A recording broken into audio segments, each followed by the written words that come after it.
उल इनकान आबाउकुम, ऐ नबी आप कह दीजिए अगर अपने बाप से मोहब्बत करते हो, वह अबनाउकुम, और अगर अपनी औलाद से मोहब्बत करते हो। औलाद से कौन मोहब्बत नहीं करता? औलाद नाफरमान है, औलाद बदतमीज है, औलाद बात नहीं मानती है, औलाद गलत काम करती है, तब भी माँ बाप रातों में उठ के जब दुआ के लिए हाथ उठाते हैं ना, तो उसी औलाद की भलाई के लिए हाथ उठाते हैं। ये अल्लाह ताला ने ये मोहब्बत दिल में डाली है। इस मोहब्बत पर इंसान का बस नहीं है, इस मोहब्बत पर इंसान का कंट्रोल नहीं है। हर बाप अपनी औलाद से मोहब्बत करता है, हर माँ अपनी औलाद से मोहब्बत करती है। हाँ, एक दिन ऐसा आएगा जब मां को अपने बच्चे की भी फिक्र नहीं होगी, और वो दिन कौन सा होगा? वो कयामत का दिन। अल्लाह ने फरमाया ना सूरह हज की शुरुआत की आयत, या अय्युहन्नासुत्तकू रब्बकुम इन्न ज़ल्ज़लतस्साअति शैउन अज़ीम यौम तरौनहा तज़हलु कुल्लु मुर्ज़ियतिन अम्मा अर्ज़अत व तदौ कुल्लु ज़ाति हम्लिन हमलहा। कयामत के दिन दूध पिलाने वाली मां, दुनिया में यह पॉसिबल नहीं है। मां अपने दूध पीते बच्चे को कभी नहीं छोड़ सकती। गाजा में बम बरस रहा है, बारूद बरस रहा है, लेकिन मां अपने बच्चे को छोड़ के नहीं भागती है। अपने बच्चे को अपने आंचल में, अपनी गोद में लिए लिए मां मर जाती है, मगर बच्चे को नहीं छोड़ती। कुल इनकान आबाउकुम, ऐ नबी आप कह दीजिए अगर अपने बाप से मोहब्बत करते हो, वह अबनाउकुम, अपने बेटों से मोहब्बत करते हो, वह इखवानुकुम, और अपने भाई से मोहब्बत करते हो। भाई भाई के कहते हैं ना, भाई भाई के जिसमें एक माँ बाप का खून दौड़ता है। पड़ोसी पड़ोसी से झगड़ा कर रहा है, हमसे कोई मतलब नहीं होता। गांव में गांव का किसी से झगड़ा हुआ, हमें कोई मतलब नहीं। हमारे भाई को किसी ने मार दिया, हमें गुस्सा आ जाता है।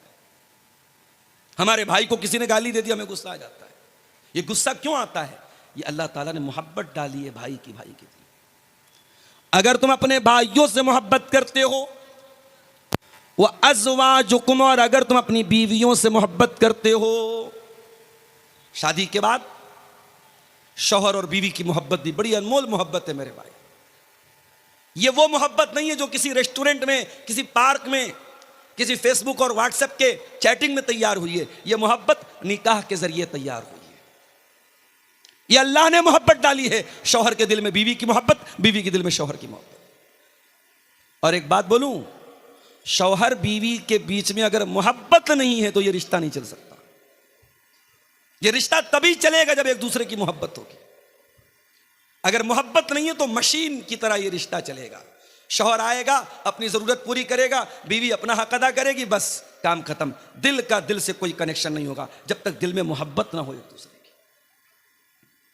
बड़ा प्यारा रिश्ता है मियां बीवी का रिश्ता। जानते हो, इस रिश्ते को अल्लाह ने लिबास कहा है। कुरान का दूसरा पारा उठाओ, हुन्ना लिबासुल लकुम व अंतुम लिबासुल लहुन्ना। तुम अपनी बीवियों के लिए लिबास हो और तुम्हारी बीवियां तुम्हारे लिए लिबास हैं। ये लिबास क्यों कहा? तुम्हारी बीवी तुम्हारे लिए लिबास है, लाइक अ ड्रेस। तुम्हारी बीवी तुम्हारे लिए ड्रेस है। तुम्हारी बीवी तुम्हारे लिए वैसी है जैसे तुम्हारा कपड़ा है। भाई, बीवी का कपड़े से क्या ताल्लुक है? कपड़ा हमेशा बदन के साथ लगा रहता है। आप रात में सोते हैं तो भी बनियाइन और लुंगी के साथ सोते हैं। बीवी शौहर के लिए लिबास है, शौहर बीवी के लिए लिबास है। दोनों एक दूसरे के साथ अटैच्ड हैं, एक दूसरे से संबंधित हैं, एक दूसरे से बंधे हुए हैं। दोनों अलग नहीं हो सकते। मैं अभी तकरीर करने के पहले कपड़ा चेंज करना था। मैंने डॉक्टर साहब से कहा थोड़ा कोई कमरा दे दीजिए, मैं कपड़ा चेंज करूं। आदमी भी कपड़ा चेंज करता है तो अकेले में चेंज करता है, और औरत तो करती है। हम किसी के सामने बगैर कपड़े के रहना पसंद नहीं करते। कपड़ा हमारी इज्जत पर पर्दा डालता है। कपड़ा हमारे ऐब पर पर्दा डालता है। कुरान क्या कह रहा है? हुन्ना लिबासुल लकुम व अंतुम लिबासुल लहुन्ना। तुम्हारी बीवियां तुम्हारे लिए लिबास हैं, वो तुम्हारे ऐब के ऊपर पर्दा डालती हैं और तुम अपनी बीवियों के ऐब पर पर्दा डालते हो। अगर शौहर बीवी के ऐब पर पर्दा न डाले और बीवी शौहर के ऐब पर पर्दा न डाले तो मियाँ बीवी होने का कोई मतलब नहीं। जो बीवी शौहर की बुराई करे, जो शौहर बीवी की बुराई करे, बीवी शौहर की गीबत करे, शौहर बीवी की गीबत करे, तो समझो वो एक दूसरे के लिबास नहीं है। लिबास तो पर्दा डालता है, लिबास तो एक दूसरे के ऐब को छुपाता है। अच्छा, लिबास का एक मकसद और भी है। मैं तकरीर करने के लिए आता हूं, सदरी पहनता हूं। बहुत सारे उलमा शेरवानी पहनते हैं। बांग्लादेश के या बंगाल के अक्सर उलमा जो आते हैं, मैं देखता हूं लंबा वाला जुब्बा पहनते हैं। क्यों पहनते हैं भाई? हर आदमी की अपनी एक चॉइस है और इस्लाम ने इसीलिए लिबास में कोई लिमिटेशन नहीं रखी, कोई पाबंदी नहीं रखी कि आप कुर्ता ही पहनो, आप जुब्बा ही पहनो, आप पैंट शर्ट ही पहनो। इस्लाम ने कुछ कंडीशन बताई। मर्द का कपड़ा टखने के नीचे नहीं होना चाहिए, औरत का कपड़ा टखने के ऊपर नहीं होना चाहिए। मर्द और औरत दोनों का कपड़ा इतना ट्रांसपेरेंट नहीं होना चाहिए कि बदन नजर आए, इतना टाइट नहीं होना चाहिए कि बदन के जो पार्ट्स ऑफ बॉडी हैं, जो शरीर के अंग हैं, वो नजर आए।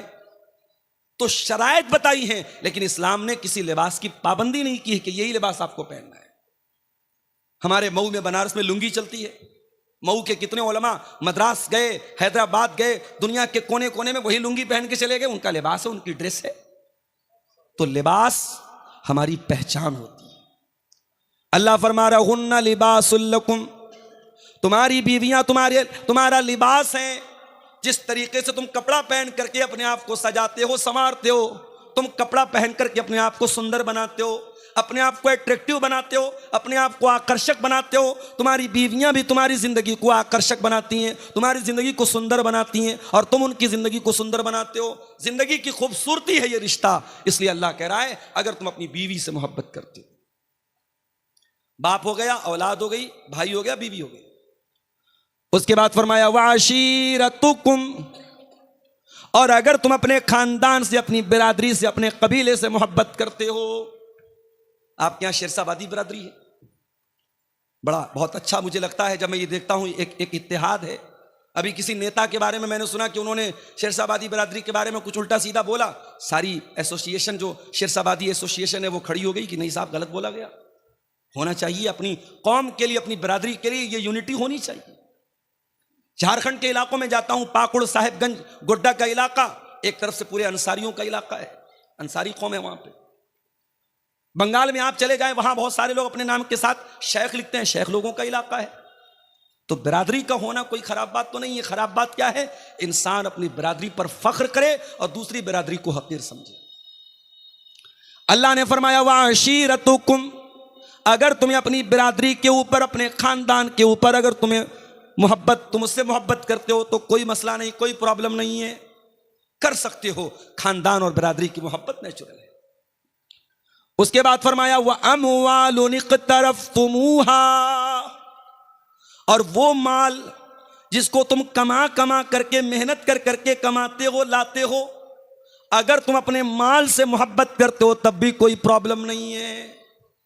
यह अलग बात है कि मेहनत से कमाया हुआ वो माल हमारा नौजवान जुए में जाकर के बर्बाद कर देता है, मेटा ओजोन में जाके बर्बाद कर देता है, क्रिप्टो करेंसी में ले जाके बर्बाद कर देता है। हमारे नौजवान को क्या चाहिए? बैठे बिठाए पैसा चाहिए। कोई कंपनी आती है, साहब 1 लाख रुपया लगा तो हर महीने 15,000 देंगे, हमारा नौजवान झट से तैयार हो जाता है। बैठे बिठाए पैसा किसको बुरा लगता है? मुंबई और हैदराबाद के मुसलमानों का करोड़ों रुपया, ऐसी ही एक कंपनी आई थी, उसने दावा किया था 1 लाख रुपया आप लगाओ, हम 3,000 रुपया हर महीने आपको देंगे, हम बिजनेस करेंगे, आपके पैसे से आपको प्रॉफिट देंगे। दुनिया का कौन सा ऐसा कारोबार है जिसमें सिर्फ प्रॉफिट होता है? मेरे भाई, कारोबार का मतलब प्रॉफिट और लॉस दोनों होता है। इंडियन शेयर मार्केट पिछले 1 महीने में धड़ाम धड़ाम गिर रही है, आज भी मार्केट काफी गिरी हुई है। तो मार्केट का काम है अप एंड डाउन होना, कभी चढ़ती है कभी उतरती है। कंपनी ने दावा किया कि नहीं साहब, आप हमारे यहां 1 लाख रुपया लगाओ, कभी 3,000 मिलेगा, कभी 3,100 मिलेगा, कभी 2,900 मिलेगा, एक नियर अबाउट आपको 3,000 रुपया मिलेगा। अब जिसके पास 10 लाख रुपया था, उसने सोचा यार 10 लाख लगा तो 30,000 रुपया महीना मिलेगा। मुंबई के अंदर लोगों ने फ्लैट बेच दिया अपना, 50 लाख का फ्लैट था, बेच दिया कि 50 लाख लगाऊंगा, हर महीने 1.5 लाख रुपया मिलेगा, क्या बुरा है। मकान बेच दिया, फ्लैट बेच दिया, किराए पे रहने लगे, कंपनी सारे लोगों का पैसा लेके भाग गई, आज सब बेचारे रो रहे हैं। तो मेरे भाइयों, ये पैसा जो आप मेहनत से कमाते हैं, अपने नौजवानों से कहना चाहूंगा, इसको जुए में बर्बाद मत करना। ये मेटा ओजोन, ये क्रिप्टो करेंसी और ये शेयर मार्केट की बहुत सारी नाजायज शक्लें, शेयर मार्केट की सारी शक्लें नाजायज नहीं हैं, उसकी बहुत सारी शक्लें जायज भी हैं, उसको बैठ करके डिस्कस किया जा सकता है, लेकिन बहुत सारी शक्लें शेयर मार्केट की नाजायज हैं। तो शेयर मार्केट हो गई, क्रिप्टो मार्केट हो गई, इसी तरीके से आजकल ये जो है कमोडिटी मार्केट चल रही है, सोने और चांदी का कारोबार हो रहा है। इन तमाम चीजों में जो एक ये गारंटीड मुनाफा है, और ये है कि साहब हम पैसा लगा के करोड़पति बन जाएंगे, 100 रुपया लगा के 1000 कमा लेंगे, ये जुआ है, इसमें अपने पैसे को बर्बाद मत करो मेरे। कुरान कह रहा है वह अमवालुन इक़्तरफ़्तुमूहा, अगर अपने माल से तुम मोहब्बत करते हो, जिस माल को तुम मेहनत से कमा कमा करके इकट्ठा करते हो। कोई इंसान अगर ये बोले साहब हमको माल से मोहब्बत नहीं है, झूठ बोल रहा है, वो झूठा है, मक्कार है। माल से मोहब्बत तो नेचुरल चीज है मेरे भाई। अब ये अलग बात है, किसी को माल से इतनी मोहब्बत होती है कि माल कमाने के चक्कर में हलाल हराम की परवाह भी नहीं करता, माल से इतनी मोहब्बत होती है ज़कात नहीं निकालता, दान नहीं करता, चंदा नहीं करता। करोड़ों की हैसियत है, मोहल्ले में मदरसे का चंदा हो रहा है, मस्जिद का चंदा हो रहा है, ये 10,000 दे सकता है, ये 1 लाख दे सकता है, ये चंदा देता है 500 रुपया, इसके पास पैसा तो है, दिल नहीं है। तो किसी के दिल में माल की ज्यादा मोहब्बत है, किसी के दिल में कम मोहब्बत है, मगर माल से मोहब्बत सबको है। उसके बाद फरमाया हुआ तिजारतुन तखशौन कसादहा, और ए ईमान वालो, अगर तुम अपने बिजनेस से, अपने कारोबार से, अपने व्यापार से, अपने धंधे से, अपनी दुकान से मोहब्बत करते हो, जिस कारोबार के बारे में तुम्हें यह डर होता है कि कहीं घाटा ना हो जाए, हर कारोबारी को यही डर रहता है घाटा ना हो जाए, तो ये 7 चीज हो गई। और 8वीं चीज व मसाकिनु तरदौनहा, और ए मुसलमानों, अगर तुमको अपने घर बार से मोहब्बत है, अपने मकान से मोहब्बत है, अपनी बिल्डिंग से मोहब्बत है, माँ बाप से मोहब्बत, औलाद से मोहब्बत, भाई से मोहब्बत, बीवी से मोहब्बत, खानदान से मोहब्बत, माल से मोहब्बत, तिजारत से मोहब्बत, घर बार से मोहब्बत, अल्लाह ने 8 चीजों का नाम लिया। और 8 चीजों का नाम लेने के बाद अल्लाह क्या कहता है, जरा गौर कीजिएगा। अहब्ब इलैकुम मिनल्लाहि व रसूलिही व जिहादिन फी सबीलिही, अगर इन 8 चीज़ों की मोहब्बत तुम्हारे दिल में अल्लाह से ज़्यादा हो जाए, रसूल से ज़्यादा हो जाए, और अल्लाह की राह में जिहाद से ज़्यादा हो जाए, फतरब्बसू, तो तुम अल्लाह के अज़ाब का इंतज़ार करो, हत्ता यअतियल्लाहु बिअम्री, अल्लाह ताला अपने अज़ाब को सामने लाएगा। पता ये चला आप मोमिन हैं, आप मुसलमान हैं, आपके दिल में सबसे ज्यादा मोहब्बत किसकी होनी चाहिए? अल्लाह की और उसके रसूल की होनी चाहिए। दुनिया की सारी मोहब्बतें इन 2 मोहब्बतों पर कुर्बान है मेरे भाई। अब मैं अपने तकरीर के असल टॉपिक की तरफ आ रहा हूं। हमें अपने रसूल से मोहब्बत तो करनी है, सवाल यह पैदा होता है कितनी मोहब्बत करनी है। कुरान करीम जवाब देता है अन्नबिय्यु औला बिल मोमिनीना मिन अनफुसिहिम, के नबी मोमिन, नबी से ईमान वाले अपनी जान से ज्यादा प्यार करते हैं, ईमान वाले नबी से अपनी जान से ज्यादा मोहब्बत करते हैं, जान से बढ़ के अपने नबी से प्यार होना चाहिए। अब आप कहेंगे मौलवी साहब ये कैसे पॉसिबल है, जान से बढ़ के कोई कैसे प्यार कर सकता? आइए मैं आपको एग्जाम्पल देता हूं। हजरत खुबैब इब्न अदी को देखो, इनको मक्का वालों ने अरेस्ट कर लिया, गिरफ्तार कर लिया, इनको सूली पे चढ़ाने की तैयारी हो गई है। मक्का वालों ने कहा खुबैब कोई आखिरी ख्वाहिश, कोई अंतिम इच्छा अगर हो तो बता दो। कहा कि मैं 2 रकात नमाज पढ़ना चाहता हूं। क्या ठीक है, 2 रकात नमाज पढ़ दो तुम। और आज भी दुनिया में तकरीबन हर कंट्री में, हर देश में फांसी देने से पहले और सजाए मौत देने से पहले मरने वाले की अंतिम इच्छा पूछी जाती है, और अगर पूरी करने लायक होती है तो पूरी भी करवाई जाती है। खुबैब इब्न अदी ने कहा मैं 2 रकात नमाज पढ़ना चाहता हूं। कहा ठीक है पढ़ लो। हजरत खुबैब इब्न अदी ने हल्की 2 रकात नमाज पढ़ी, सलाम फेरा, कहा है मक्का वालों, अगर इस बात का डर न होता कि कहीं तुम ये ना समझने लगो मैंने मौत के डर से नमाज को लंबा किया है, तो मैं थोड़ी और लंबी नमाज पढ़ता। कहा है खुबैब एक बात बताओ, क्या तुम ये तसव्वुर कर सकते हो कि हम तुम्हें छोड़ दें और तुम्हारी जगह तुम्हारे नबी को सूली चढ़ा दें? नऊजुबिल्लाह। अगर तुम ऐसी बात अपने मुंह से निकाल दो कि ऐ लोगों मुझे छोड़ करके मेरे नबी को सूली पर चढ़ा दो, तो ऐ खुबैब हम गौर कर सकते हैं, हम विचार कर सकते हैं कि तुम्हें छोड़ दें। मेरे प्यारे साथियों, खुबैब इब्न अदी को मालूम है थोड़ी देर में मुझे सूली पे चढ़ा दिया जाएगा, मेरी तिक्का बोटी कर दी जाएगी, मेरे बदन के टुकड़े टुकड़े कर दिए जाएंगे। ऐसे मौके पर खुबैब को ऑफर दिया जा रहा है, तुझे कुछ नहीं करना है, बस जबान से ये कहना है मेरी जगह मेरे नबी होते तो हम तुम्हें छोड़ सकते हैं, तो तुम बताओ तुम्हारी क्या राय है?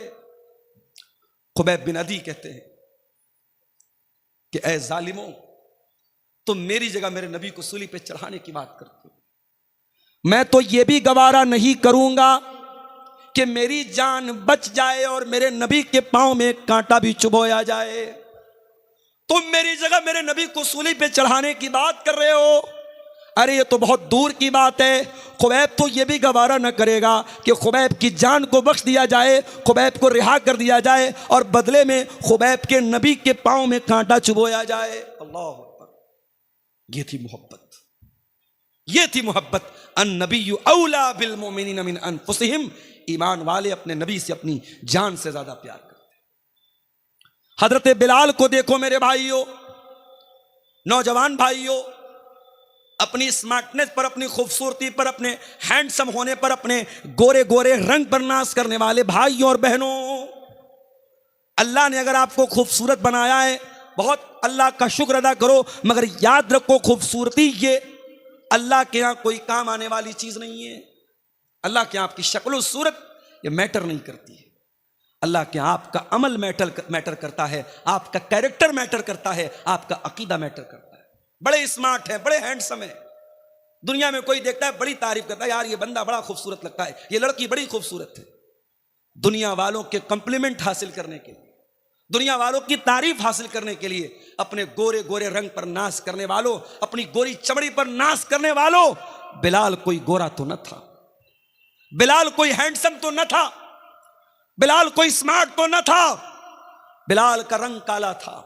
बिलाल हबशा के गुलाम थे, उनका मालिक उमैया बिन खल्फ उनको अरब की तपती हुई रेत पर लिटाता था और कहता था, ए बिलाल हम तुम्हें छोड़ देंगे, बस एक बार तुम ये कह दो, इस्लाम का इनकार कर दो और मोहम्मद के दीन का इनकार कर दो और हमारे 360 बुतों की इबादत का इकरार कर लो, ए बिलाल हम तुम्हें छोड़ देंगे। ए बिलाल तेरे ईमान का क्या कहना, तेरी इस्तिकामत का क्या कहना, तेरे दिल में रसूल की मोहब्बत का क्या कहना। बिलाल उस तपती हुई रेत पर लेटे हुए हैं, सीने पर गर्म पत्थर रखा हुआ है, बिलाल की सीने की चर्बी अरब की तपती हुई रेत में पिघल रही है, मगर बिलाल की जबान से क्या निकलता है? अहद अहद अहद। नहीं नहीं ऐ उमैया बिन खल्फ, तू कान खोल करके सुन ले, मैं एक अल्लाह की तौहीद पर ईमान ला चुका हूं, अब तौहीद से कॉम्प्रोमाइज करने वाला नहीं हूं, अब तौहीद से समझौता करने वाला नहीं हूं। तौहीद से बढ़ के कुछ नहीं है मेरे भाई, मिनिस्टर का ओहदा भी नहीं है, गांव का प्रधानी तो छोड़ दो, विधायक की विधायकी तो छोड़ दो, सांसद की सांसदी तो छोड़ दो, मिनिस्टर की मिनिस्ट्री और बादशाह की बादशाहत, ये तौहीद से बढ़ के नहीं है। उत्तर प्रदेश की एक लीडर के बारे में मैंने बोला और कटिहार के इन यूट्यूबर्स ने उसका फोटो लगा करके डाल दिया। हमारे कुछ साथियों ने हम पर एतराज कर दिया, आपको क्या हक पहुंचता है? हमारी कौम की एक लीडर है, एक लड़की है, बहुत अच्छी लड़की है, हमेशा दुपट्टा अपने सर पे रखती है और परंपरा के साथ रहती है, इज्जत के साथ रहती है। अगर वो किसी इबादत खाने में चली गई और उसने 2-4 उनकी इबादत में हिस्सा ले लिया, तो आपको क्या अधिकार पहुंचता है कि आप तकरीर में उस पर एतराज करें? मैंने कहा पहली बात तो मैंने नाम नहीं लिया था, मैंने नाम नहीं लिया था, ये यूट्यूबर्स की हरकत है। नाम ना लो, ये फोटो चिपका देंगे, तकरीर कुछ रहेगी, ये उस पर थंबनेल लगाएंगे, मियाँ बीवी शादी के बाद कैसे मिलें, एक गंदी सी तस्वीर लगा देंगे और मियाँ बीवी कैसे मिलें। अब हमारा नौजवान उत्सुकतावश और उसमें ये देखने के लिए कि मौलाना ने क्या बयान किया है, जब उसको सुनेगा तो कहेगा खोदा पहाड़ निकली चूहिया। ये हमारे यूट्यूबर्स की हरकत है, इनको व्यू हासिल करना है, कुछ भी थंबनेल लगा देंगे, कुछ भी उस पर लगा देंगे। एक जगह तकरीर मेरी हो रही थी, गर्मी का मौसम था, मैं पसीने पसीने था, एक आदमी मेरे पीछे से आया, वो मुझे पंखा करने लगा। लोगों ने बताया थोड़ा दिमाग का क्रैक है, वो आकर के पंखा करने लगा, बोला आप गर्मी से मर जाएंगे। मैंने कहा भाई मैं गर्मी से नहीं मरूंगा, तुम बैठ जाओ। अब एक यूट्यूबर ने उस पर थंबनेल लगाया, तकरीर में हुआ हंगामा, मौलाना भड़क गए। अरे भाई किस पर भड़का मैं, तो कुछ भी चल रहा है आजकल। मैंने तकरीर में सिर्फ इतना बयान किया, उत्तर प्रदेश की एक लीडर के बारे में, मैंने नाम भी नहीं लिया। मैंने कहा एक लीडर है, मुसलमान लीडर हैं, बड़ा उनकी तारीफ हो रही कि साहब बहुत अच्छे परिवार से उनका संबंध है और बहुत सारे वोटों से जीत करके वो आई हैं और पार्लियामेंट में हमारी नुमाइंदगी कर रही हैं। उनका एक वीडियो मैंने देखा कि एक इबादत खाने में, गैर मुस्लिमों के इबादत खाने में दाखिल हुई और उनकी इबादत में उनके जो धार्मिक क्रियाक्रम होता है उसमें शामिल हुई। मैंने कहा ये गलत है। एक सीधी सीधी बात सुन लो, अभी दिल्ली में ऑल इंडिया अहले कॉन्फ्रेंस हुई, मेरी तकरीर होने वाली थी वहां, बनारस से मेरी फ्लाइट थी, मैं नहीं जा सका। उस कॉन्फ्रेंस में मेरी तकरीर का जो टॉपिक था वो क्या था, इस्लाम और मजहबी रवादारी, इस्लाम एंड रिलीजियस टॉलरेंस। इस्लाम दूसरे के मजहब के बारे में हमें अपने अंदर बर्दाश्त का मादा पैदा करने का हुक्म देता है, ये मेरा टॉपिक था। तो मैं उस तकरीर में जो बात बयान करने वाला था, जो मैंने नोट्स बनाए थे, उसमें एक बात मैंने ये भी लिखी थी कि रवादारी का मतलब, टॉलरेंस का मतलब ये नहीं है कि मैं आपके मजहब पर अमल करूं, आप मेरे मजहब पर अमल करें। नहीं, टॉलरेंस तो ये है आप अपने धर्म पर अमल करें, मैं अपने मजहब पर अमल करूं, ना मुझे आपके मजहब पर कोई एतराज हो, ना मैं आपके मजहब को कुछ बुरा भला कहूं और ना आप मेरे मजहब के साथ कोई छेड़छाड़। ये टॉलरेंस है। हमारे यहां टॉलरेंस का मतलब क्या समझ लिया कि साहब जब कोई गैर मुस्लिम कुरान पढ़ेगा तब टॉलरेंस है और जब कोई मुसलमान वेद गीता और रामायण पढ़ेगा तब टॉलरेंस है। नहीं मेरे भाई, मुसलमान अपनी नमाज पढ़े और गैर मुस्लिम अपनी पूजा पाठ करे, ईसाई अपने चर्च में जाकर के आराम से इबादत करे, सिख मजहब का मानने वाला अपने गुरुद्वारा में जाकर के अपनी पूजा करे, जैन मजहब का मानने वाला अपने एतबार से इबादत करे, और हमें किसी के इबादत करने पर और किसी के त्यौहार मनाने पर हमें कोई एतराज ना हो। ये टॉलरेंस है, ये रवादारी है, ये भाईचारा है और इस भाईचारे को हम भारत में फैलाना चाहते हैं और इसको बढ़ावा देना चाहते हैं। तो तौहीद से कोई कॉम्प्रोमाइज नहीं किया जाएगा। हजरत बिलाल ने तौहीद से कॉम्प्रोमाइज नहीं किया, तपती रेत पर लिटा दिया गया, मगर बिलाल ने तौहीद को नहीं छोड़ा। मेरे भाई, मेरे प्यारे साथियों, सबसे बढ़ करके अगर मोहब्बत करना है तो अल्लाह से करना है और रसूल से करना है। और जब हमारा रसूल से मोहब्बत करते ही हैं तो एक बात और समझ लीजिए, दुनिया वालों का एक दस्तूर है, कायदा कानून है, इंसान जिससे मोहब्बत करता है उसको क्या पसंद है क्या नापसंद है, इस बात का भी ख्याल करता है कि नहीं करता है। मिसाल के तौर पे मैं आता हूं आपके सीमांचल में, आपको मालूम है यूपी से ताल्लुक है मेरा, बिहार बंगाल में चावल ज्यादा इस्तेमाल होता है। मैं आता हूं, लोग पूछते मौलाना साहब चावल खाबे ना रोटी खाबे, मैं कहता हूं दोनों खाबो, रोटी भी खाबो चावल भी खाबो। तो अब आप ये क्यों पूछते हैं अपने उलमा से कि आप क्या खाते, कि आपको ये लगता है कि भाई मौलाना है, हमारे मेहमान हैं, हमें इनकी पसंद और नापसंद का ख्याल करना चाहिए। अब हमें पसंद है मछली, हमें पसंद है मुर्गा, और आप ला के रख दे भंटे की और बैगन की सब्जी, को हमें थोड़ी पसंद आएगी। हम तो आप ला के रख देंगे, हम खा लेंगे, मगर हमें नागवार गुजरेगा।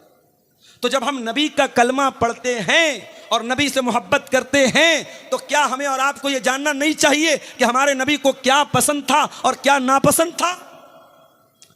आज की हमारी तकरीर का ये एक टॉपिक का किस्सा है कि नबी को क्या पसंद था और क्या नापसंद था, इस पर हम थोड़ी सी रोशनी डालेंगे। आइए हम हदीस की किताबों को उठाते हैं। अल्लाह के प्यारे नबी, जंगे ओहद का मैदान है, इस्लाम की दूसरी लड़ाई चल रही है, ओहद की लड़ाई। अल्लाह के प्यारे नबी अल्लाह की बारगाह में दुआएं कर रहे हैं और दुआ में अल्लाह के नबी कहते हैं अल्लाहुम्मा हब्बिब इलैनल ईमान, ऐ अल्लाह मेरे दिल में ईमान की मोहब्बत पैदा कर दे, वज़य्यिनहु फी क़ुलूबिना, और ऐ अल्लाह ईमान को मेरे दिल में मुज़य्यन कर दे, ईमान को सजा दे, ईमान को अट्रैक्टिव बना दे। पता ये चला कि नबी को ईमान से बहुत मोहब्बत थी। नबी को यह पसंद था कि लोग ईमान ले आए। सीमांचल वालों, मनसाही और कटिहार के लोगों, मैं आपसे सवाल करता हूं, आप यह बताइए कि ईमान किसको बोलते हैं? कितने लोग हैं उनसे सवाल करो, साहब ईमान किसको बोलते हैं, नहीं मालूम? चलिए आपको बता देता हूं ईमान किसको बोलते हैं। ईमान 6 चीजों को बोलते हैं। अंतुमिना बिल्लाही व मलाइकतिही व कुतुबिही व रुसुलिही वल यौमिल आखिरी वल क़द्रि खैरिही व शर्रिही। 6 चीजों को मानने का नाम ईमान है। अल्लाह को मानना, उसके फरिश्तों को मानना, उसके रसूलों को मानना, उसकी किताबों को मानना, क़यामत के दिन को मानना और तकदीर को मानना। इन 6 चीजों को माने बगैर कोई मोमिन नहीं हो सकता, कोई ईमान वाला नहीं हो सकता। और यह भी नोट कर लो, ईमान सिर्फ दिल की आस्था का नाम नहीं है। ईमान दिल से मानने को भी कहते हैं और जबान से इकरार करने को भी कहते हैं और अमल करने को भी कहते हैं। अगर कोई जबान से इकरार करता है और दिल से सच नहीं मानता तब भी मोमिन नहीं है। कोई दिल से सच मानता है, जबान से इकरार नहीं करता है तब भी मोमिन नहीं है। और अगर कोई जबान से इकरार भी करता है, दिल से तस्दीक भी करता है और अमल नहीं करता है तो ईमान वाला तो है मगर कमजोर ईमान वाला है, क्योंकि अमल से ईमान घटता और बढ़ता है। ईमान घटता और बढ़ता है। जलसे में आप आए, तकरीर आपने सुनी, आपका ईमान बढ़ गया। घर गए, मोबाइल में देखने लगे, यूट्यूब पर कोई उल्टी सीधी चीजें आपके सामने नजर से गुजर गई, फेसबुक पर कोई चीज आप देखने लगे, अब दीन और ईमान का लेवल कमजोर होने लगा। ईमान का लेवल फ्लक्चुएट करता है, अप एंड डाउन होता है। इसीलिए अल्लाह कुरान में कहता है, इन्नमल मुमिनून अल्लज़ीना इज़ा ज़ुकिरल्लाहु वजिलत क़ुलूबुहुम। मोमिन तो वो लोग होते हैं जब अल्लाह का नाम उनके सामने लिया जाए उनका दिल कांप जाता है, उनका दिल लरस जाता है, उनका दिल डर जाता है। अल्लाह का नाम लिया जाए तो दिल डर जाए। दिल डरता है क्या हमारा? नहीं डरता। अरे हम लोग तो इतने सख्त दिल हो चुके हैं, अपने हाथों से अपने मुर्दों को कब्रिस्तान में दफनाते हैं और फिर भी हमारे दिल के ऊपर कोई असर नहीं पड़ता है। मेरे भाइयों, हमारे दिल पत्थरों से भी ज्यादा कठोर हो चुके हैं, पत्थरों से भी ज्यादा सख्त हो चुके हैं। इन्नमल मुमिनून अल्लज़ीना इज़ा ज़ुकिरल्लाह। मोमिन तो वो लोग होते हैं जब अल्लाह का नाम लिया जाए, वजिलत क़ुलूबुहुम तो उनके दिल कांपने लगते हैं, व इज़ा तुलियत अलैहिम आयातुहु और जब अल्लाह ताला की आयतें उनके सामने पढ़ी जाएं, ज़ादतहुम ईमाना उनका ईमान बढ़ जाता है, उनके ईमान का लेवल हाई हो जाता है, उनके ईमान की चार्जिंग बढ़ जाती है। एक बात पूछूं आपसे, अपने नौजवानों से पूछना चाहूंगा, अपने यूट्यूब की हिस्ट्री जरा चेक करके बताओ, लास्ट टाइम आपने कुरान की तिलावत को कब सुना था? अपना मोबाइल चेक करके बताओ, आखिरी बार आपने कुरान की तिलावत कब की थी और कुरान की तिलावत को सुना कब था? मेरे प्यारे नौजवान साथियों, आज हमारे नौजवानों के मोबाइल पर गाने मिल जाएंगे, म्यूजिक मिल जाएगा, बॉलीवुड के सॉन्ग मिल जाएंगे, उल्टी सीधी चीजें मिल जाएंगी। अगर नहीं मिलेगा तो कुरान नहीं मिलेगा। मेरे प्यारे नौजवान भाइयों, जिस नबी से आप मोहब्बत करते हैं, जिस नबी का कलमा पढ़ते हैं, उस नबी ने म्यूजिक की आवाज को कभी अपने कानों में आने न दिया और वो नबी कुरान को पढ़ा भी करते थे और कुरान को सुना भी करते थे। कुरान को सुना करो मेरे भाई। और मैं तो कभी कभी अफ्रीका के जो कारी होते हैं उनकी तिलावत में सुनता हूं, बहुत प्यारी लगती है। मैंने एक तकरीर में एक नाम लिया था, एक अफ्रीकन कारी हैं, उनका नाम है सूफी अब्दुल रशीद। यूट्यूब पर आप जाकर के टाइप कीजिए सूफी अब्दुल रशीद तिलावत, उनकी तिलावत सामने आ जाएगी। कोई बनावट नहीं, सिंपल आवाज है और पाटदार आवाज, रोबदार आवाज है, और जब तिलावत करते हैं ऐसा लगता है डायरेक्ट दिल को छू रही है। अफ्रीकन कारियों की क़िरात बहुत प्यारी लगती है, दिल को अपील करती है, दिल को असर करती है। आप कुरान को सुनना शुरू कर दीजिए, गाना सुनना भूल जाएंगे आप, म्यूजिक की मोहब्बत दिल से निकल जाएगी, कुरान की मोहब्बत दिल में पैदा हो जाएगी। जिस नबी का आप कलमा पढ़ते हैं वो नबी कुरान सुना करते थे, कुरान पढ़ा करते थे। बुखारी की रिवायत है, अब्दुल्ला बिन मसूद रजी अल्लाह ताला अन्हु अल्लाह के प्यारे नबी सल्लल्लाहु अलैहि वसल्लम के पास आते हैं।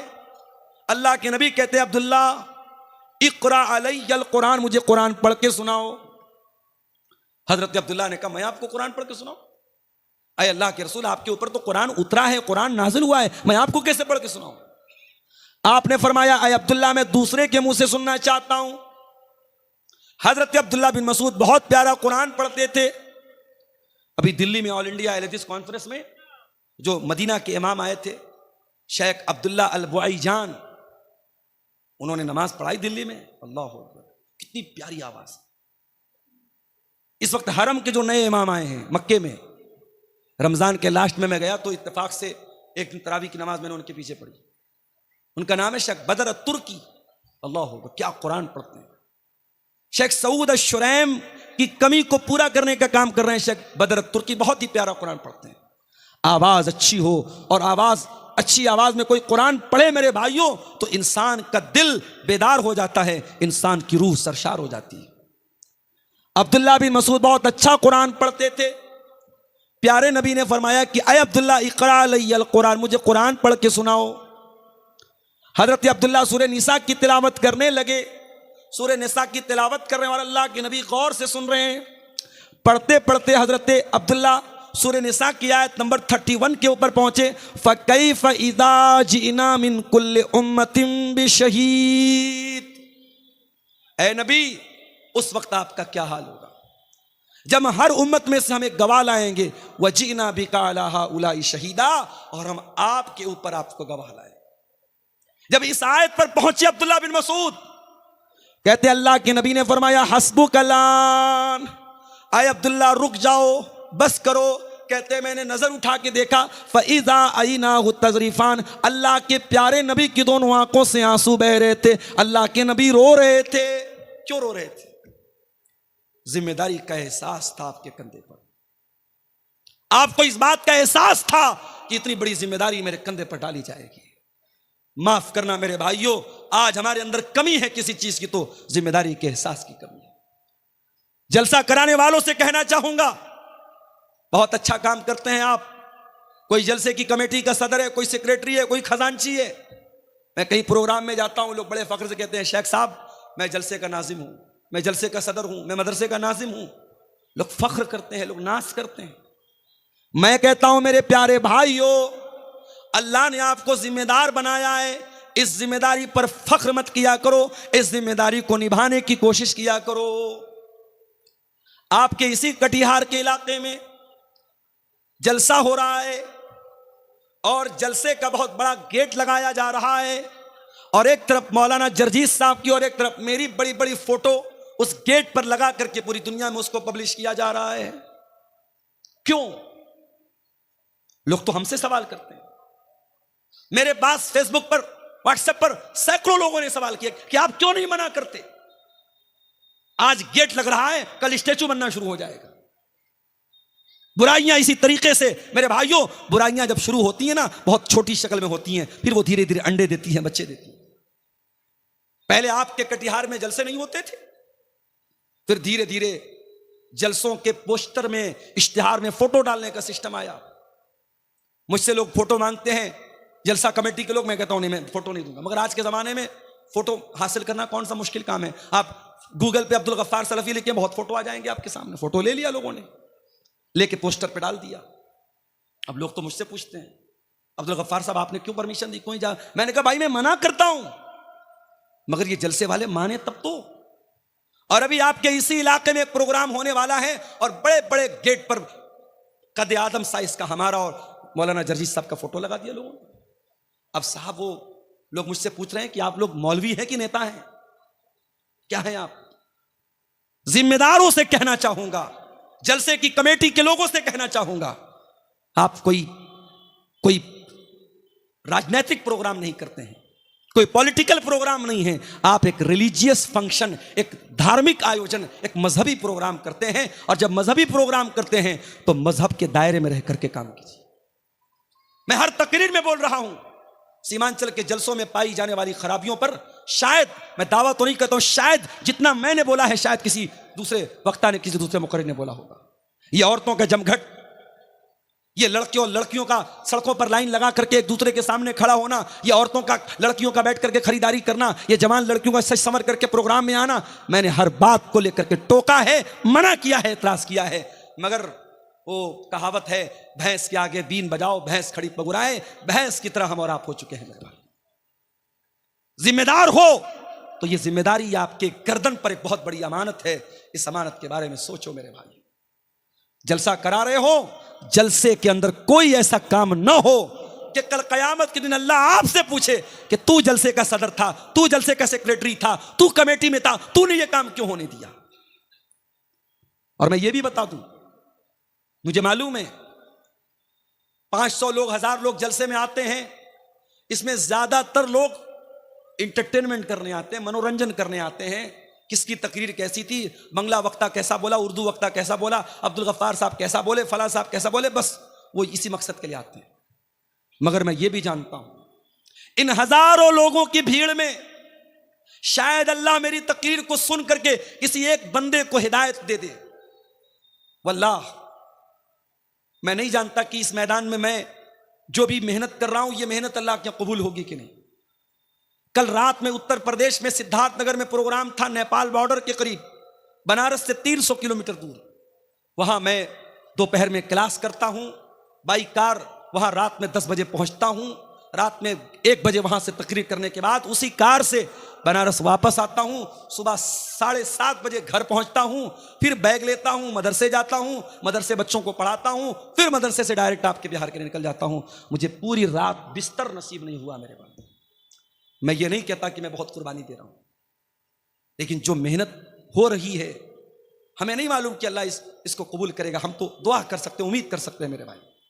मगर वल्लाह बता रहा हूं, जब कटिहार में, पूर्णिया में, अररिया में, किशनगंज में कहीं पर भी कोई नौजवान मिलता है और कहता है शेख साहब आपकी तकरीर सुनते सुनते मैं पहले नमाज नहीं पढ़ता था, अब नमाज पढ़ने लगा, पहले जुआ खेलता था, अब जुआ खेलना बंद कर दिया, पहले गलत लाइन में था, अब उस लाइन मैंने छोड़ दिया। ऐसा लगता है आय अल्लाह ये रातों का जागना, ये आराम कुर्बान करना, ये लंबे लंबे सफर करना, ये अपनी जान को खतरे पे डालकर कोहरे के मौसम में इतने लंबे लंबे बाई रोड सफर करना, आय अल्लाह शायद ये सफर, ये मेहनत अगर किसी एक बेनमाजी के नमाजी बनने से और किसी एक गलत इंसान के सही राह पे आ जाने से अगर ये मेहनत तेरी बारगाह में कबूल हो जाए तो शायद इसी के बहाने हमारा बेड़ा पार हो जाए।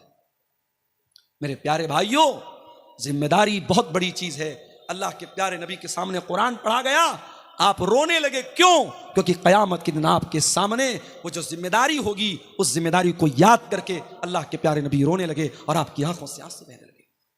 नबी से मोहब्बत करते हो तो नबी की पसंद का ख्याल करो। नबी को कुरान पढ़ना बहुत पसंद था, नबी को कुरान सुनना बहुत पसंद था। और आगे बढ़िए, अल्लाह के प्यारे नबी फरमाते हैं हुब्बिब इलय्या मिन दुनियाकुम सलास, मुझे दुनिया में 3 चीजें बहुत पसंद हैं। अन्निसा, औरतें बहुत पसंद हैं। अब आप कहेंगे मौलाना साहब इसका क्या मतलब हुआ, अल्लाह के नबी ये क्यों कह रहे हैं मुझे औरतें बहुत पसंद हैं? इसका तो गलत मतलब भी कोई निकालने वाला निकाल सकता है। नहीं, नबी ने कहा कि दुनिया में औरतें पसंद हैं, इसका मतलब पहले समझ लीजिए कि अल्लाह के नबी क्या कहना चाहते हैं। पहले आप इतिहास उठाइए और उस जमाने की जुग्राफियाई हालात आप देखिए कि उस वक्त अरब की धरती पर औरत के साथ क्या सलूक होता था। लड़की पैदा होती थी, बाप अपने हाथों से ले जाकर के जमीन में गाड़ देता था। बाप मर जाता था, सौतेली मां से उसका बेटा शादी कर लेता था। शौहर मरता था, 1 साल तक औरत एक कोठरी में बंद कर दी जाती थी और 1 साल तक इद्दत मनाती थी और सोग मनाती थी अपने शौहर का। जानवरों की तरह, घोड़े और गधों और बैल की तरह औरत बिकती थी मार्केट में। मेरे प्यारे साथियों, उस सोसाइटी के अंदर अगर महिलाओं को उनका स्थान किसी ने दिया है, महिलाओं को का अगर उनका सही मकाम दुनिया को किसी ने बताया है, तो वो जनाबे मोहम्मद रसूलुल्लाह सल्लल्लाहु अलैहि वसल्लम में आपने औरत का मकाम बयान किया। आपने कहा औरत अगर बेटी है तो उसका यह मकाम है, औरत अगर मां है तो उसका यह मकाम है, औरत अगर बहन है तो उसका यह मकाम है। नबी ने औरत की हर हैसियत को दुनिया के सामने बयान किया।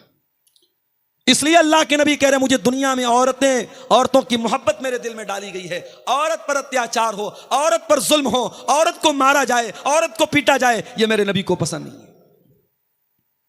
दुनिया में बहुत सारे बड़े बड़े लोग आए। गांधी जी का नाम हमारे देश में बहुत बड़ा नाम है। गांधी जी को कहा जाता है साहब महात्मा गांधी। बहुत बड़े बड़े नाम आए। बड़े बड़े लोगों की एक पहचान ये होती है कि साहब वो ब्रह्मचारी होते हैं, औरत से दूर होते हैं, उनकी जिंदगी में बीवी बच्चे नहीं होते हैं। हमारे नबी ने हमको ये नहीं सिखाया। हमारे नबी ने शादी भी की, हमारे नबी के बच्चे भी पैदा हुए। तो अल्लाह के नबी कह रहे मुझे दुनिया में औरत बहुत पसंद है। अन्निसा वत्तीब, और दूसरी चीज जो मुझे बहुत ज्यादा पसंद है, खुशबू बहुत पसंद है। अल्लाह के नबी को खुशबू बहुत पसंद थी, और इसीलिए कोई खुशबू अगर तोहफे में दे तो ले लेना चाहिए। खुशबू का तोहफा लौटाना नहीं चाहिए। खुशबू का तोहफा रिजेक्ट नहीं करना चाहिए। कोई तोहफे में खुशबू दे तो ले लेना चाहिए। उसके बाद तीसरी चीज क्या है? जो इलत कुर्रतु ऐनी फिस्सलाह, नमाज मेरी आंखों की ठंडक है। नमाज मेरी आंखों की ठंडक है। अब जरा सीने पर हाथ रखो, दिल पर हाथ रखो और बताओ, कल फजर, जुहर, असर, मगरिब, इशा, 4 टाइम की नमाज में से आपने कितने टाइम की नमाज पढ़ी है? आप दिल पर हाथ रख के बताओ। अगर आपको यह लगता है कि नहीं मौलवी साहब मैं बहुत बड़ा कारोबारी हूं, मैं बहुत बड़ा बिजनेसमैन हूं, बहुत बड़ा व्यापारी हूं, मुझे नमाज पढ़ने का टाइम नहीं मिल रहा था, तो माफ करना मेरे भाई, आपके कारोबार से बढ़ करके नमाज है, नमाज से बढ़ करके आपका कारोबार नहीं है। अल्लाह ताला कुरान करीम में कहता है मेरे मुत्तकी बंदे वो हैं, मेरे परहेजगार बंदे वो हैं, रिजालुल्ला तुलहीहिम तिजारतुन वला बैउन अन जिक्रिल्लाह। मेरे मुत्तकी बंदे वो हैं, उनका कारोबार, उनका लेन देन उनको नमाज से गाफिल नहीं करता है। वो नमाज अपने टाइम पर पढ़ते हैं, कारोबार के बावजूद, लेन देन के बावजूद वो नमाज के मामले में कभी कोई लापरवाही नहीं करते हैं। यखाफून यौमन ततक़ल्लबु फीहिल क़ुलूब वल अबसार, उनके दिल में अल्लाह का डर होता है, उनके दिल में क़यामत के दिन का डर होता है। क़यामत के दिन पहला सवाल यह नहीं होगा कि आप कितना पैसा कमाते थे, आपके बच्चे कितने थे, आपकी बीवी कैसी थी, आपका परिवार कैसा था। दुनिया का पहला सवाल क़यामत के दिन क्या होगा? इन्ना अव्वल मा युहासबु बिल अब्दु यौमल क़ियामति सलातु, बंदे से पहला सवाल नमाज के बारे में। नमाज के बगैर जन्नती जन्नत में नहीं जाएगा, और बेनमाजी इसी बेनमाजी होने की वजह से जहन्नम में जाएगा। अल्लाह कुरान के 29वें पारे में कहता है जब जन्नती जन्नत में चले जाएंगे, जहन्नमी जहन्नम में चले जाएंगे, जन्नती जहन्नमियों से सवाल करेंगे मा सलककुम फी सकर, ऐ जहन्नमियों तुम जहन्नम में क्यों आए? तुमने कौन सा ऐसा गुनाह किया था तुम जहन्नम में चले आए? कालू लम नकु मिनल मुसल्लीन, तो जहन्नमी जवाब देंगे हम नमाज नहीं पढ़ते थे। मेरे भाइयों, अगर नबी से मोहब्बत करते हो, नबी को नमाज से बहुत मोहब्बत थी। नबी जब टेंशन में होते थे तो बिलाल से कहते थे या बिलाल अरिहना बिस्सलाह, ऐ बिलाल नमाज के जरिए हमारे दिल को सुकून अता करो। मेरे नबी जब टेंशन में होते थे नमाज में खड़े हो जाते थे, मुसल्ले पर खड़े हो जाते थे। नमाज के जरिए बंदा अपने रब से सबसे ज्यादा करीब होता है।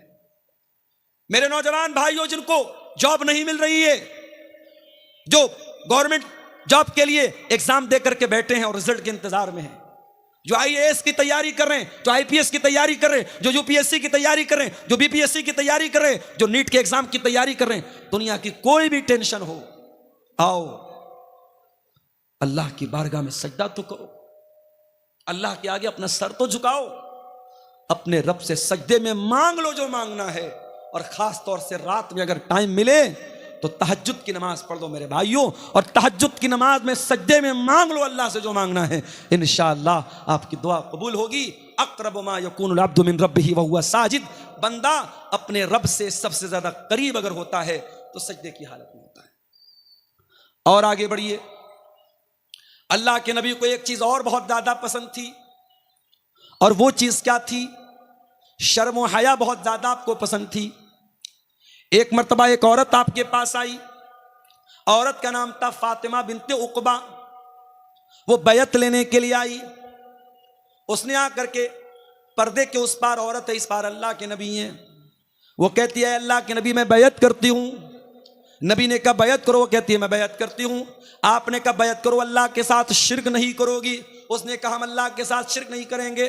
आपने कहा चोरी नहीं करोगी। उसने कहा चोरी नहीं करेंगे। आपने कहा जिना नहीं करोगी। जब उस लड़की ने, उस औरत ने जिना का नाम सुना, हदीस के अल्फाज है, मुस्नद अहमद की रिवायत है, उस औरत ने अपने हाथ को अपने सर पर रखा। उसको बहुत हैरत हुई। इज्जतदार औरत, शरीफ औरत, अच्छे खानदान की औरत जिना के बारे में सोच भी नहीं सकती है। अय अल्लाह के नबी, आप मुझसे बैत लेना चाहते हैं, मैं तो जिना के बारे में सोच भी नहीं सकती। अल्लाह के नबी को उस औरत का अंदाज बहुत पसंद आया। आपने हजरत आयशा से कहा कि देखो कितनी शरीफ औरत है, कितनी इज्जतदार औरत है। जिना का नाम आया तो उसने फौरन सर पर हाथ रख लिया। उसके लिए ये तसव्वुर के बाहर की बात है, ये सपोज भी नहीं कर सकती, ये सोच भी नहीं सकती कि जिना करेगी वो औरत। और आज हालात क्या हैं? आज हालात ये हैं कि पहले के दौर में पूरे गांव में, पूरे इलाके में अगर किसी के बारे में ये सुन लिया जाए कि वो गलत काम कर रहा है या वो लड़की गलत काम कर रही है, पूरा गांव थूकता था उस लड़का और लड़की के ऊपर। और आज हालात ये है मेरे भाई, हालात ये हैं, गर्लफ्रेंड बॉयफ्रेंड ये कल्चर आम होता चला जा रहा है। और आज जिनाकारी और बदकारी को प्रमोट किया जा रहा है। आज रेलवे स्टेशन पर चले जाओ, बड़े बड़े पार्कों में चले जाओ, बड़े बड़े होटलों में चले जाओ, मुसलमान लड़कियां, मुसलमान लड़के आपको इस लानत में, इस बुराई में, इस दलदल में मुब्तला नजर आएंगे मेरे भाई। जिना से अपने आप को बचाओ मेरे भाइयों। अल्लाह के नबी बेहयाई को बहुत ज्यादा नापसंद करते थे और हया को बहुत ज्यादा पसंद करते थे।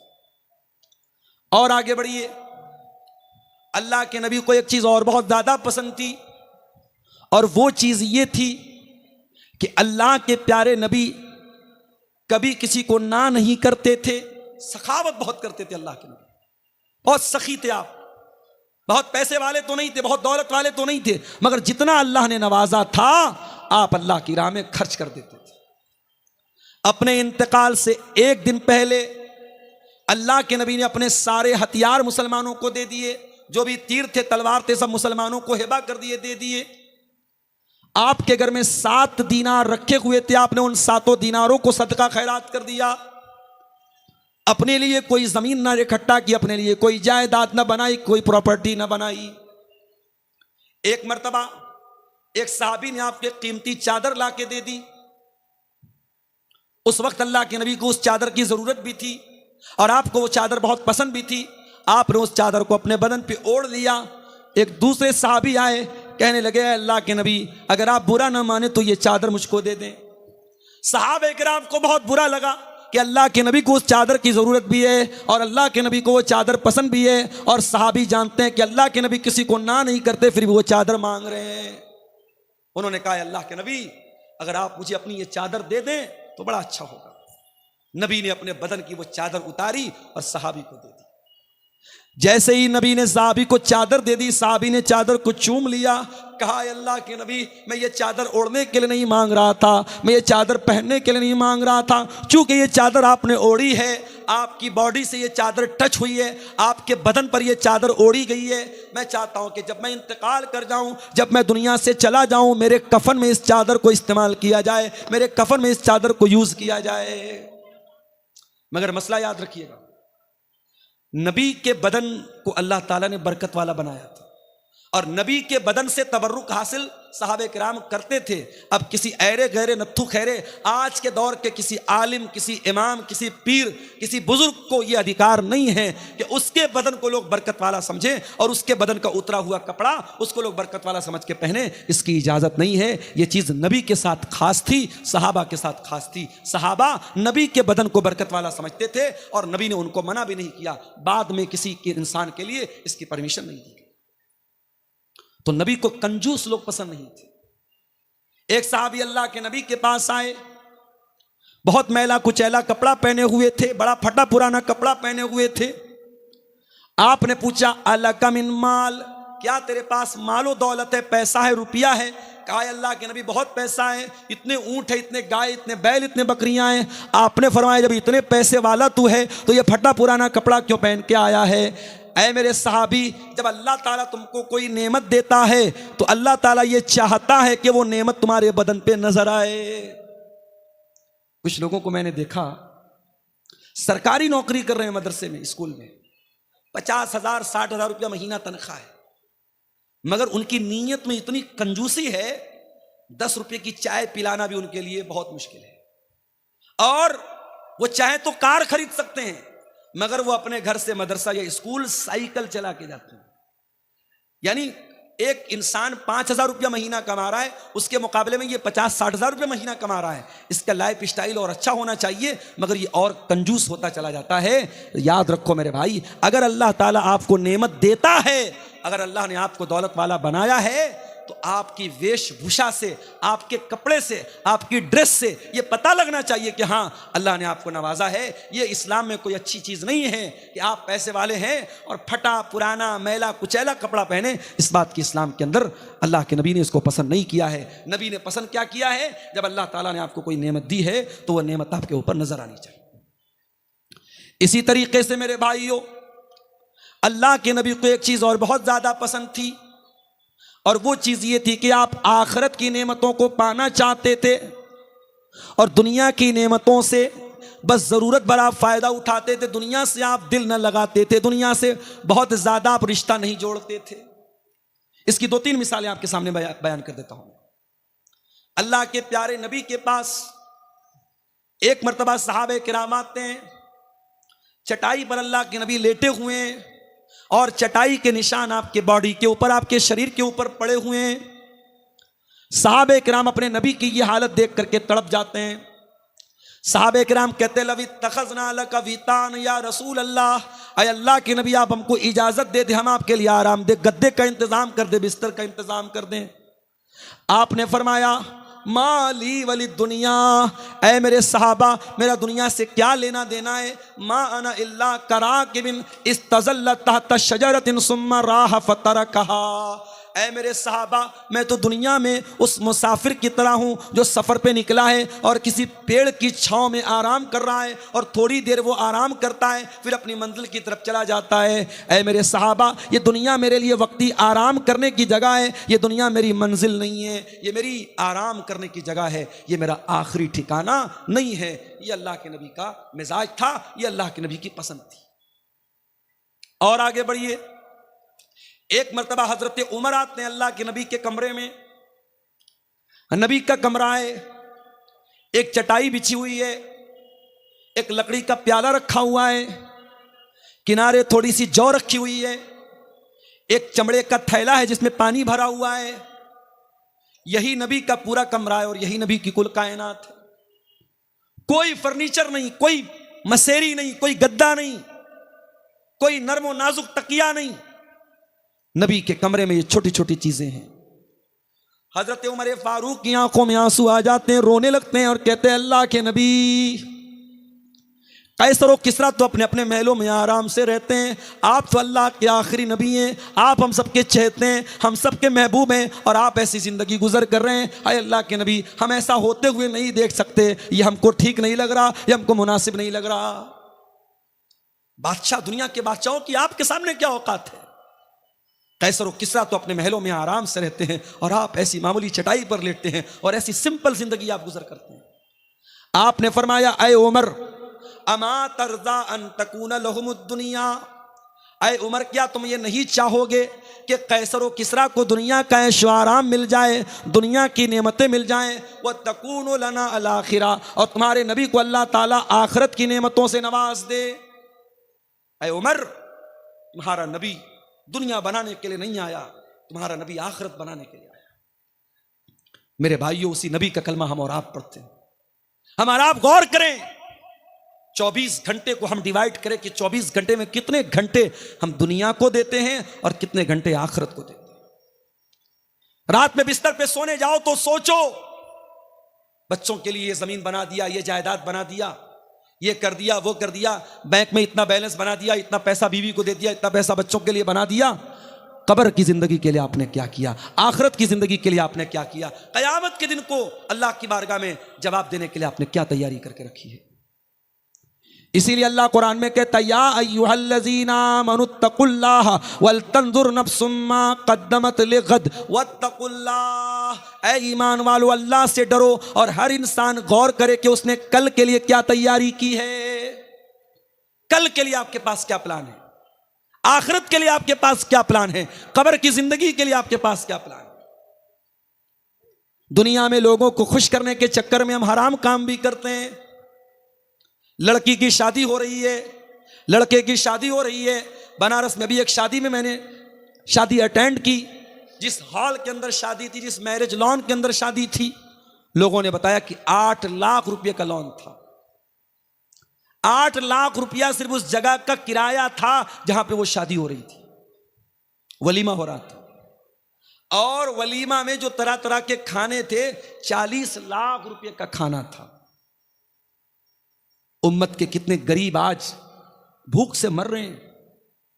कितने लोगों के पास ढंग का मकान नहीं है, सर छुपाने को छत नहीं है। कितनी गरीब बच्चियां हैं, उनके मां बाप के पास अपनी बच्ची की शादी का इंतजाम नहीं है। और 40-40 लाख रुपए का खाना, और वो खाना भी आदमी 30% खाता है, 70% डस्टबिन में फेंका जाता है वो खाना। मेरे प्यारे साथियों, याद रखो, सुम्मा लतुसअलुन्ना यौमइज़िन अनिन नईम। अल्लाह ने अगर कोई नेमत दी है आपको, तो इस नेमत का हिसाब हमें क़यामत के दिन देना पड़ेगा। हम और आप ये तसव्वुर करें और सोचें कि अल्लाह ने ठीक है हमको दौलत से नवाजा है, पैसा है हमारे पास, मगर एक दिन की शान और शौकत के लिए पानी की तरह पैसा बहाना, और जहां दौलत की ज़रूरत है, जहां सरमाए की ज़रूरत है, जहां पैसे की ज़रूरत है, वहां अपने दिल को छोटा कर लेना, मेरे भाइयों, ये अच्छी बात नहीं है। नबी ने हमें यह सबक दिया कि दुनिया से नहीं, आखिरत से दिल लगाओ और आखिरत की तैयारी करो। अब आइए तकरीर के दूसरे पॉइंट की तरफ। अल्लाह के नबी को क्या नापसंद था, जल्दी जल्दी 2-4 चीजें देख लेते हैं। अल्लाह के नबी फरमाते हैं,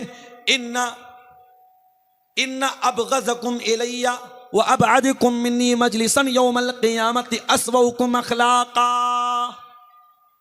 गौर से सुनिएगा, अल्लाह के नबी फरमा रहे हैं कि सबसे ज्यादा मैं किसी से नफरत करता हूं, और सबसे ज्यादा क़यामत के दिन अगर कोई मुझसे दूर रहेगा तो वो इंसान रहेगा जिसके अखलाक बुरे हों। अपने अहले हदीस भाइयों को यह पैगाम देना चाहूंगा, अकीदे में 1 नंबर हो, मनहज में 1 नंबर हो, सुन्नतों पर अमल के मामले में 1 नंबर हो, अखलाक में भी 1 नंबर बन जाओ मेरे भाई। आज हम अखलाक में बहुत पीछे हैं। जब कोई हमसे मिलता है, हमारा अकीदा बाद में देखता है, हमारा मनहज बाद में देखता है, हमारी नमाज का तरीका बाद में देखता है, हमारी विचारधारा को बाद में देखता है, हमारे नजरियात को बाद में देखता है। पहले वो हमारे अखलाक को देखता है, हमारे कैरेक्टर को देखता है, हमारी बोलचाल को देखता है, हमारे तौर तरीकों को देखता है। इसलिए पहले अपने कैरेक्टर और अखलाक को अच्छा बनाओ। अल्लाह के नबी कह रहे हैं, जिसका अखलाक बुरा होगा, क़यामत के दिन वो सबसे ज्यादा मुझसे दूर रहेगा। नमाजी बन गए आप, माशाअल्लाह, चेहरे पर शरई दाढ़ी आ गई, माथे पर सजदे का निशान आ गया, मगर जबान पर गाली है, बदतमीजी है, धोखाधड़ी है।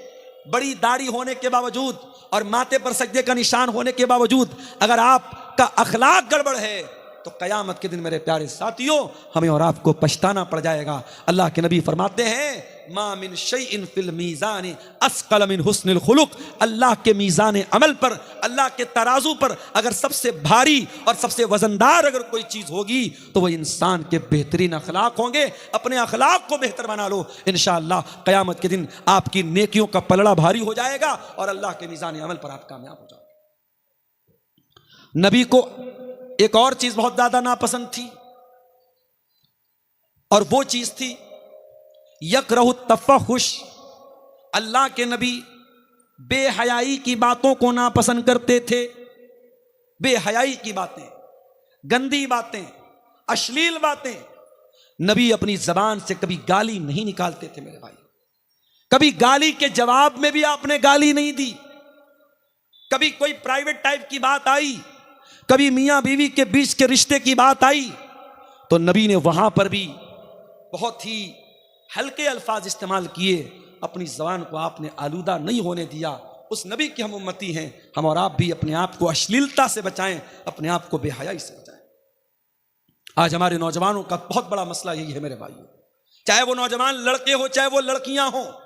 आज हालात ये हैं, 8-8, 9-9 साल के लड़के और लड़कियों को ये सोशल मीडिया, ये व्हाट्सएप, ये इंस्टाग्राम, ये फेसबुक, ये यूट्यूब हमारे नौजवानों को बेहया बना रहा है। और हमारी जो नई नस्ल तैयार हो रही है, ये नई नस्ल बेहया बन रही है।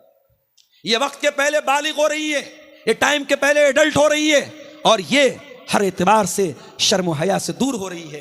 मेरे प्यारे साथियों, अल्लाह के नबी ने फरमाया, अल हयाउ वल ईमान कुरिना जमिया। हया और ईमान दोनों का रिश्ता चोली दामन का रिश्ता है, दोनों एक दूसरे के साथ जुड़े हुए हैं। जब हया निकलती है तो ईमान निकल जाता है, जब ईमान निकलता है तो हया निकल जाती है। इसलिए मेरे प्यारे साथियों, हम हया वाले बने, हम शर्म वाले बने। एक आखिरी बात बयान करके बात खत्म करता हूं। अल्लाह के प्यारे नबी को एक चीज़ और बहुत ज़्यादा पसंद थी, और वो ये चीज़ ये थी कि आपके ऊपर कसरत से दरूद पढ़ा जाए, अल्लाह के नबी के ऊपर दरूद पढ़ा जाए। फरिश्ता